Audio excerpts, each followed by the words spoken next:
Assalamualaikum warahmatullahi wabarakatuh. Eh, Untuk pertemuan pertama, kita akan membahas terkait dengan aset tetap ya, untuk akuisisi dan disposisi properti pabrik dan peralatan. Ini referensinya Anda bisa melihat di buku Keisho Wegan Warfield atau bisa nanti dilengkapi dengan bukunya Dwi Martani. Oke, ini bukunya ya. Jadi chapter 10, akuisisi dan disposisi properti pabrik dan peralatan. Nah, tujuan pembelajarannya yaitu bisa menguraikan atau menjelaskan tentang aktiva tetap berwujud dan karakteristik utama dari properti pabrik dan peralatan, dan menjelaskan bentuk-bentuk aktiva tetap berwujud, bisa mengelompokkan aktiva tetap berwujud, mengerti tentang pengeluaran modal dan pendapatan, mengerti bagaimana perolehan aktiva tetap, menghitung harga perolehan aktiva tetap dan pencatatannya, menggunakan metode depresiasi untuk menghitung beban penyusutan, menerapkan metode unit produksi untuk depresi sumber daya alam. Nah, definisi aktiva tetap berwujud itu aktiva tetap yang berwujud yang relatif permanen digunakan dalam kegiatan perusahaan yang normal. Jadi, hampir setiap perusahaan bisnis dari berbagai ukuran dan aktivitas menggunakan aktiva yang bersifat tahan lama. Aktiva seperti itu umumnya disebut sebagai properti pabrik dan peralatan. Meliputi tanah, struktur bangunan, kantor, pabrik, gudang. Karakteristiknya itu aktiva tetap atau aset tetap itu diperoleh untuk digunakan dalam operasi dan bukan untuk dijual kembali. Jadi hanya aktiva yang digunakan dalam operasi normal yang dapat diklasifikasikan sebagai properti pabrik dan peralatan. Sebuah bangunan yang tidak digunakan diklasifikasikan sebagai investasi atau tanah yang dimiliki oleh pengembang tanah lebih tepat diklasifikasikan sebagai persediaan. Jadi misalkan ada perusahaan-perusahaan developer atau perusahaan yang menginvestasikan tanah ya, jadi tanahnya itu sebagai investasi untuk para pemodal, yaitu biasanya tanahnya ini diklasifikasikan bukan sebagai aset tetap, tetapi sebagai persediaan karena untuk diperjualbelikan. Nah, kemudian karakteristiknya yang kedua yaitu aktiva tersebut bersifat jangka panjang dan merupakan subjek penyusutan. Di properti pabrik dan peralatan yang dapat digunakan selama beberapa tahun ini disusutkan ya, dan dibebankan pada periode masa depan melalui beban penyusutan periodik.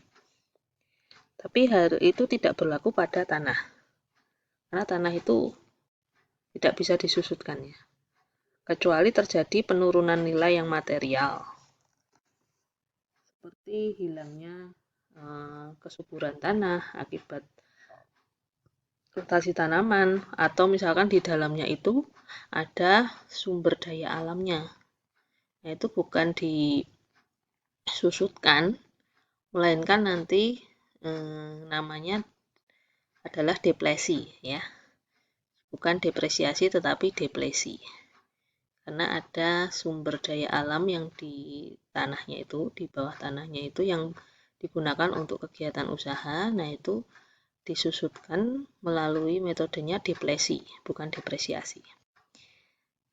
Kemudian aktiva tersebut memiliki substansi fisik.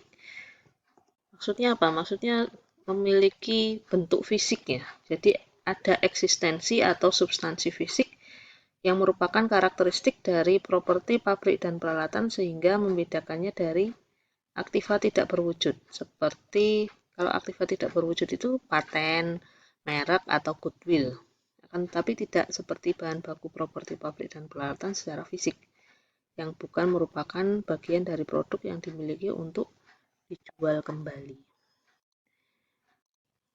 Nah, pengelompokan aktiva tetap berwujud ini aktiva tetap yang umurnya tidak terbatas seperti tanah, tata letak perusahaan pertanian dan peternakan. Aktiva tetap yang umurnya terbatas ini bisa diganti dengan aktiva yang sejenis, ya.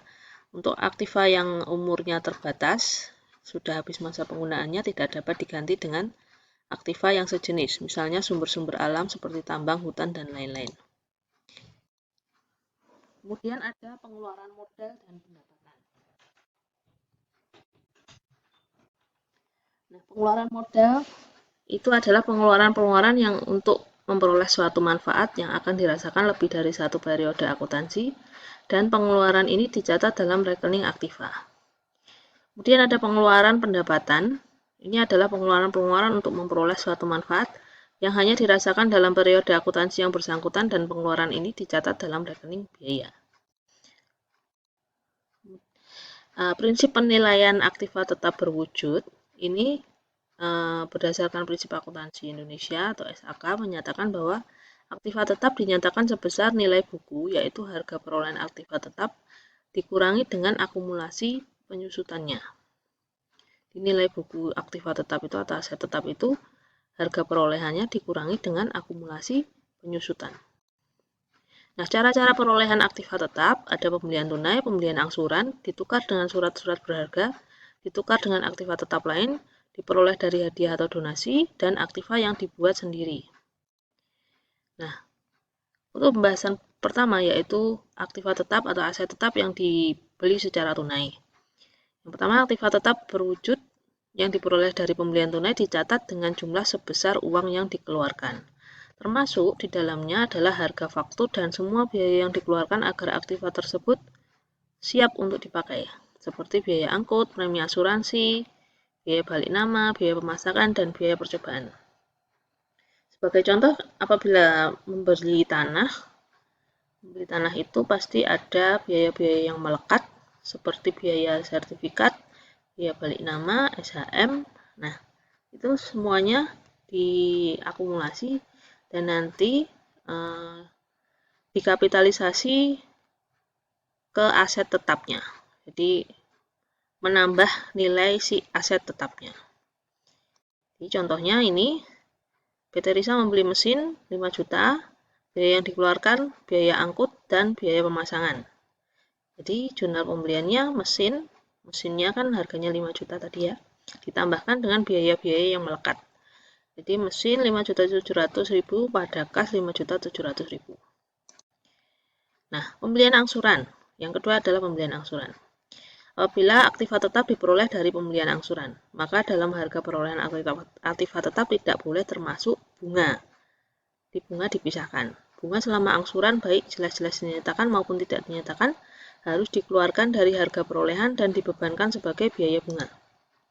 Contohnya, PT Risa membeli mesin ya, tadi 5 juta, itu pembayaran pertamanya 2 juta dan sisanya diangsur tiap tanggal 31 Desember selama 3 tahun dengan bunga 12% per tahun. Nah, berarti kan yang tunai itu 2 juta. Sisanya diangsur. Sisanya berarti 3 juta itu diangsur selama 3 tahun. Ya. Nah, pas pembelian mesin itu mesinnya kan 5 juta.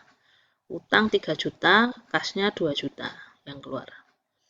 Nah, sehingga utangnya ini 3 juta. Kemudian angsuran pertama dibayarkan 31 Desember 2005. Jadi pembayaran angsuran pertama dari 3 juta ini diangsur 3 tahun. Ini angsuran pertama 1 juta. Bunganya 12% dikalikan utangnya berapa? 12% dikalikan utangnya 3 juta. Sehingga 360.000 ya. Hingga kas yang dikeluarkan adalah 1.360.000. Jurnalnya utang 1 juta, biaya bunga 360.000, kas 1.360.000. Nah, kemudian pembayaran angsuran yang kedua, kita bayar lagi 1 juta, bunganya 12%, dikalikan dengan sisa utangnya berapa? Sisa utangnya tadi kan udah dibayar 1 juta, berarti utangnya tinggal 2 juta. Jadi 2 juta dikalikan dengan 12% sehingga dapatnya 240.000. Di kasnya yang dikeluarkan adalah 1.240.000 dari utang dan biaya bunga. Oke. Kemudian pembayaran angsuran ketiga. Nah, pembayaran angsuran ketiga itu angsurannya 1 juta, bunganya 12% kalikan sisa utangnya tinggal 1 juta, maka 120.000, kas yang dikeluarkan adalah 1.120.000. Utang biaya bunga pada kas 1.120.000. Utang 1 juta, biaya bunga 120.000, kas 1.120.000. Nah, untuk kasus yang pembelian angsuran yang kedua, ini contohnya lain lagi, yaitu PT Risa membeli mesin 5 juta dengan pembayaran angsuran tiap tahun sebesar 1.975.000 selama 3 tahun. Nah, dalam jumlah pembayaran tersebut ada termasuk bunga sebesar 9%. Di bunga selama angsuran dihitung sebagai berikut ya. Jumlah pembayarannya kan 5.926.500. Nah, harga perolehan mesinnya itu 5 juta. Jadi bunga angsurannya sebenarnya adalah 926.500. Oke, untuk memudahkan perhitungannya, kita membuat tabel. Ya, tabel untuk pembayaran angsuran dan bunganya. Nah, di sini bunga angsuran kan sebesar 926.500. Nah, itu dialokasikan dalam waktu 3 tahun ya. Jadi kita coba hitung bunganya berapa ya. Nah, tahun awal pertama, awalnya pokok pinjaman yang belum dibayar adalah 5 juta ya. Karena kan tadi harga mesinnya itu 5 juta ya. Jadi jumlah angsurannya ini tahun pertama 1.975.500 bunganya. Nah, bunganya kan tadi 9% ya. Nah, jadi pokok pinjaman 5 juta dikalikan dengan 9%, nah, bunganya 450.000 ya. Oke, pelunasan utangnya. Oke, jadi 1.525.500 ini diperoleh dari jumlah angsuran dikurangi bunganya. Di jumlah angsuran dikurangi bunganya sebesar 1.525.500, sehingga pokok pinjaman yang belum dibayarkan itu di tahun pertama itu adalah 3.474.500. Dari 5 juta dikurangi 1.525.500. Oke. Kemudian di tahun kedua ini jumlah angsuran masih sama ya. Nah, ini bunganya dari mana? Dari pokok pinjaman yang belum dibayarin tadi dikalikan 9%. Ketemunya 312.700. Pelunasan utangnya dari jumlah angsuran dikurangi dengan bunganya ya, ketemu segini pelunasan utangnya. Pokok pinjaman yang belum dibayarkan dari mana? Dari yang awal 3.474.500 dikurangi dengan 1.662.800. Ketemu sekian. Oke, untuk tahun ketiga caranya juga sama. Pokok pinjaman yang belum dibayar nih bunganya dikalikan 9%. Jadi jumlah angsuran dikurangi bunga, ketemu pelunasan utang. Nah, ya ini pelunasan utangnya di tahun ketiga menjadi 0 ya. Nah, sehingga jumlah angsurannya segini, di total semuanya segini ya, 5.926.500, bunganya 926.500, pelunasan utangnya 5 juta. Ini yang terakhir ini dibulatkan. Oke. Nah, untuk jurnalnya sendiri, yang pertama 1 Januari ya, pas pertama kali membeli ya. Jadi mesin 5 juta, beban bunga yang ditangguhkan 926.500, utang angsuran 5.926.500.